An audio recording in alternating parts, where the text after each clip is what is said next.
is this course for?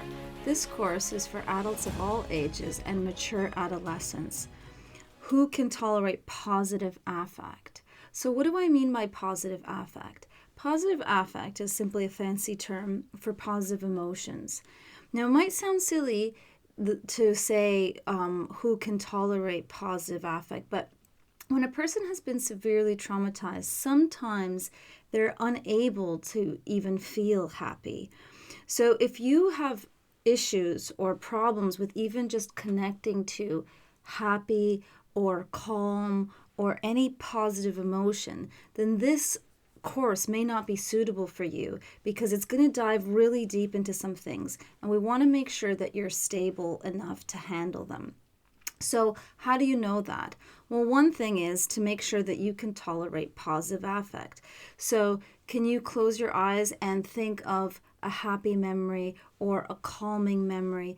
Even if you are troubled by a lot of anguish or a lot of grief or a lot of pain, as long as you can connect to some positive emotion for some period of time, then you're able to tolerate positive affect, and that's important. It's also important for you to be able to calm yourself down using stabilization techniques. So this might sound really fancy, but we are going to teach you a stabilization technique during this course.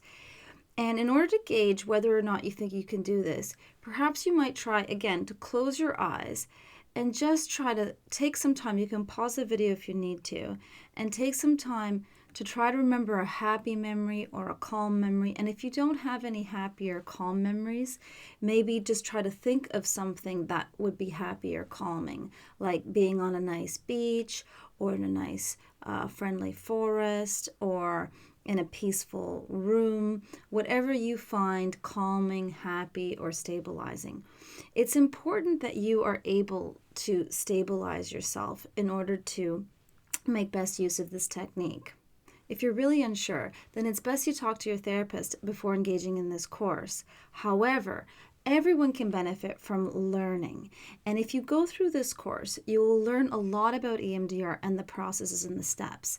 So even if you find that you might not be ready to apply this technique to your life right now because either you're not feeling quite stable enough or it feels like it's too deep of a dive, you can still make use of this technique later when you're able to do that. And maybe that's in conjunction with a therapist.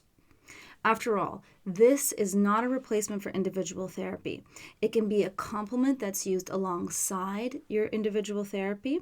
It can be used in between sessions as well to accelerate your therapy.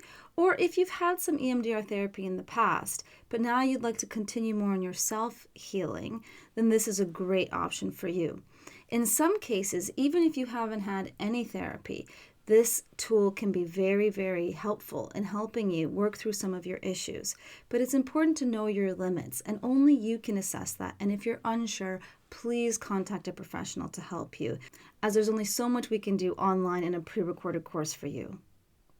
Another important point is if you suffer from what we call clinically significant dissociation, it may be very hard for you to use the EMDR technique.